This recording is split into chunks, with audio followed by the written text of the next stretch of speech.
الحمدللہ رب العالمین والصلاة والسلام علی اشرف الانبیاء والمرسلین نبینا محمد وعلی آلہ واصحابہ اجمعین وبعد۔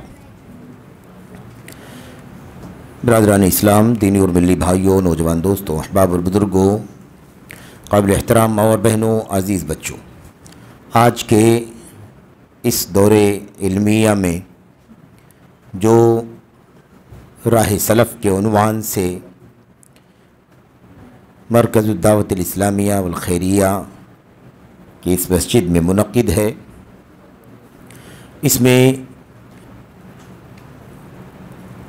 پہلے دو سیشن کے بعد اب اس وقت جو ہمارے سامنے تیسرا سیشن ہے، اس میں انشاءاللہ تبارک و تعالی راہ سلف کے سلسلے میں پہلی بات یہ کرنی ہے کہ راہ سلف ہی راہ حق ہے، راہ سلف ہی راہ حق ہے۔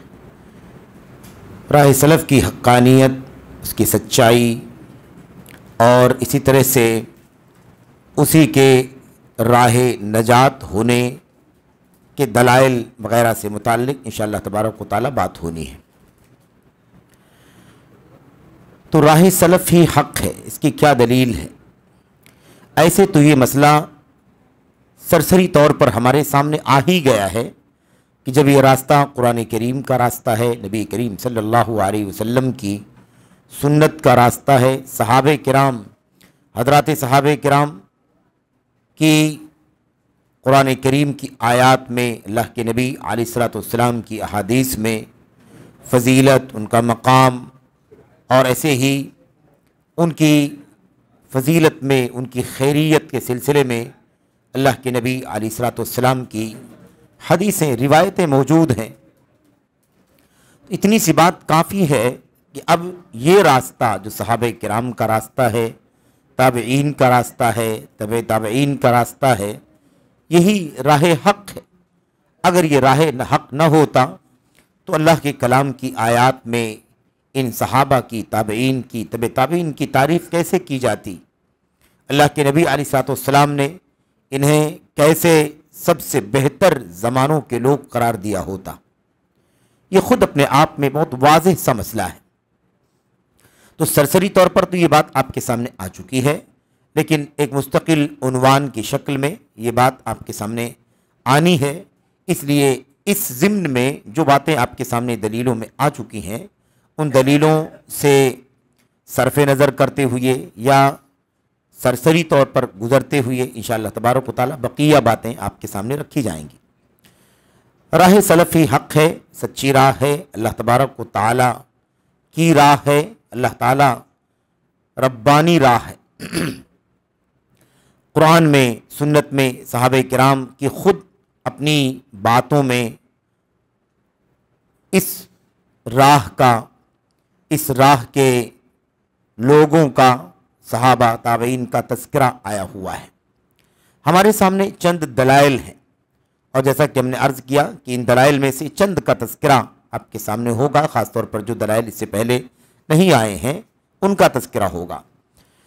سب سے پہلے اللہ تبارک و تعالیٰ کا ارشاد ہے، یہ باتیں اس لیے آپ کے سامنے پیش کی جا رہی ہیں کہ کوئی اس چیز کو ایسے نہ سمجھے کہ ہم فرقہ واریت کے انداز کی بات کرتے ہیں، جیسے لوگ اپنے اپنے فرقوں کا، اپنی اپنی راہوں کا تذکرہ کر کے، ان کے فضائل کا ذکر کر کے اس کی سچائی ثابت کرنے کی کوشش کرتے ہیں۔ یہ اس طرح سے مسئلہ نہیں ہے، یہ مسئلہ دلائل سے مبرہن ہے۔ اللہ کے کلام کی آیات دلیلیں ہیں، آیات کی دلیلیں ہیں، نبی کریم صلی اللہ علیہ وسلم کی حدیث کی دلیلیں ہیں، ایسے ہی خود سلف امت کے اقوال بھی بطور دلیل اس سلسلے میں موجود ہیں۔ سب سے پہلی بات اللہ تبارک و تعالیٰ کا یہ ارشاد جو سورۃ البقرہ کی آیت نمبر 137 میں ہے، اللہ فرماتا ہے فَإِنْ آمَنُوا بِمِثْلِ مَا آمَنْتُمْ بِهِ فَقَدِ اهْتَدَوْا وَإِنْ تَوَلَّوْا فَإِنَّمَا هُمْ فِي شِقَاقٍ۔ اگر لوگ، خاص طور پر اہل کتاب، یہود، نصارہ اور ان کے علاوہ دنیا کے لوگ ایمان لے آئیں بالکل اسی طرح سے جس طرح سے تم ایمان لائے ہو، بمثلی ما آمنتم بھی، بالکل اسی پر جس پر تم ایمان لائے ہو، بالکل اسی طرح جیسے تم ایمان لائے ہو، فقد اہتدوا، تو یقیناً وہ ہدایت یافتہ ہیں۔ اب یہاں پر بھی دیکھیے مثل، اور اللہ کے نبی علیہ الصلوۃ والسلام کی حدیث میں بھی بات آئی تھی مثل کی، ہم ما انا علیہ علی مثل ما انا علیہ الیوم واصحابی۔ آپ دیکھیں اللہ کے کلام کی آیت کریمہ میں بھی اسی تعبیر کو، اسی انداز کی تعبیر کو، اور نبی کریم صلی اللہ علیہ وسلم نے بھی اسی سے ملتی جلتی تعبیر استعمال فرمائی۔ گویا کہ معیار کون ہے ایمان کا؟ ایمان کا معیار کون ہے؟ کس جیسا ایمان اللہ تبارک و تعالیٰ کے یہاں ہدایت کا معیار بنے گا؟ کون سے ایمان کی اہمیت ہے؟ کون سے ایمان کو اللہ تبارک و تعالیٰ ہدایت کا معیار سمجھتا ہے؟ فَإِنْ آمَنُوا بِمِثْلِ مَا آمَنْتُمْ بِهِ، اگر لوگ ایمان لائے اسی طرح سے، اسی کے مثل پر جس پر تم ایمان لائے ہو، فَقَدْ اهْتَدَوْا، تو وہ ہدایت یافتہ ہے۔ اللہ کے نبی علیہ الصلوۃ والسلام پر یہ آیت کریمہ اتر رہی ہے۔ اللہ تبارک و تعالیٰ فرماتا ہے تم جس پر ایمان لاؤ۔ کون تھا اس وقت جن کو اللہ کی تبارک و تعالیٰ تم کہہ کے مخاطب کر رہا ہے؟ ظاہر ہے کہ اللہ کے نبی صلی اللہ علیہ وسلم کے سوا اس وقت کوئی نہیں تھا۔ بقیہ امت کے جو لوگ بھی ہیں جو ان کی راہ پر چلیں گے، وہ انہی کے تابع ہو کر کے فضیلت کے درجہ بدرجہ مستحق بنیں گے، لیکن اصل یہ خطاب نبی کریم صلی اللہ علیہ وسلم کے اصحاب کے لیے ہے۔ اور دوسرا پہلو جو ہے اس کے اندر، اس بات کے بعد اللہ تبارک و تعالیٰ فرماتا وَإِن تَوَلَّوْا فَإِنَّمَا هُمْ فِي شِقَاقٍ، اور اگر وہ لوگ منہ پھیر لیں، پیٹ پھیر لیں، اعراض کریں، یعنی جس طرح تم ایمان لائے ہو اس طرح ایمان نہ لائیں، تو کیا ہوگا؟ فَإِنَّمَا هُمْ فِي شِقَاقٍ، تو ایسے لوگ یقیناً شقاق میں ہیں، یعنی خلاف میں ہیں، اختلاف میں ہیں، تم سے ہٹ رہے ہیں، تمہاری مخالفت کر رہے ہیں، تمہاری خلاف ورزی کر رہے ہیں۔ تم جس راستے پر چل رہے ہو اس راستے پر چلنے کے بجائے، تم جیسے ایمان رکھتے ہو تمہاری طرح ایمان رکھنے کے بجائے وہ اس سے الگ تھلگ راہ پر چل رہے ہیں، اس کی مخالفت کر رہے ہیں۔ اور پھر اس کے بعد دھمکی، وعید، سزا، فَسَيَكْفِيكَهُمُ اللَّهُ وَهُوَ السَّمِيعُ الْعَلِيمُ، اللہ تبارک و تعالیٰ ان لوگوں کے مقابل آپ کے لیے کافی ہوگا۔ اللہ تبارک و تعالیٰ بہت بڑا سننے والا ہے، بہت زیادہ جاننے والا ہے۔ تو اللہ کے نبی صلی اللہ علیہ وسلم کے اصحاب ہی تھے اس وقت جن کو اللہ تبارک و تعالیٰ نے مخاطب فرمایا ہے، یہی اصحاب ہیں، انہی کے راستے کی بات چل رہی ہے۔ کیا یہ آیت کریمہ اس بات کی دلیل نہیں ہے کہ یہ جن کی اللہ تبارک و تعالیٰ تعریف کر رہا ہے، جن کے ایمان کو معیار ہدایت قرار دے رہا ہے، ان کا راستہ ہی راہ حق ہے، ان کا راستہ ہی حق راستہ ہے، ان کی راہ ہی راہ حق ہے۔ اتنی صراحت کہ اللہ تبارک و تعالیٰ صحابہ کرام کو معیار ایمان قرار دے، اور اگر کوئی ان کے جیسا ایمان نہ لائے، اعراض کرے، منہ پھیر لے، پیٹ پھیر لے، تو اللہ تبارک و تعالیٰ فرماتا ہے کہ وہ لوگ خلاف ورزی کر رہے ہیں۔ شقاق، شاق کا یشاق کا معنی کیا ہوتا ہے؟ خالف یخالف، مخالفت کر رہے ہیں۔ تو یہ بہت بنیادی آیت کریمہ ہے اس حوالے سے کہ اللہ کے نبی علیہ الصلوۃ والسلام اور آپ کے صحابہ کرام کو اللہ عز و جل معیار ایمان، معیار ہدایت قرار دے رہا ہے۔ تو دنیا کے کسی اور کے ایمان کو معیار نہیں بنایا جا سکتا۔ معیار ایمان کون ہے؟ معیار ہدایت کون ہے؟ نبی کریم صلی اللہ علیہ وسلم کے اصحاب۔ یہاں پر ایمان ہی کو خاص طور پر ذکر کیا گیا۔ جب ایمان کے معاملے میں معیار صحابہ ہیں تو آپ بتائیے کہ بقیہ چیزیں تو ایمان سے نیچے ہیں۔ اعمال، اخلاق، کردار، رہن سہن، رویہ، ان تمام چیزوں کی حیثیت ظاہر سی بات ہے کہ ایمان کی بنیادی باتوں کے مقابلے میں بعد کی ہے۔ اصل جو بنیادی چیز ہے وہ ایمان ہے، توحید ہے، عقیدے کا باب سب سے زیادہ اہم ہے۔ تو جب اس میں معیار ایمان ہے، معیار ہے، تو ایسے ہی بقیہ چیزیں اس کے تابع ہیں۔ ایسے ہی آیت کریمہ دیکھیں، دوسری آیت کریمہ جس میں اللہ تبارک و تعالیٰ فرماتا ہے وَمَن يُشَاقِقِ الرَّسُولَ مِن بَعْدِ مَا تَبَيَّنَ لَهُ الْهُدَى وَيَتَّبِعْ غَيْرَ سَبِيلِ الْمُؤْمِنِينَ نُوَلِّهِ مَا تَوَلَّى وَنُصْلِهِ جَهَنَّمَ۔ یہ آیت کریمہ تو ایسا سمجھے کہ سنگ میل ہے نبی کریم صلی اللہ علیہ وسلم کے صحابہ کا راستہ، سلف جن کو ہم کہتے ہیں، رأس السلف اللہ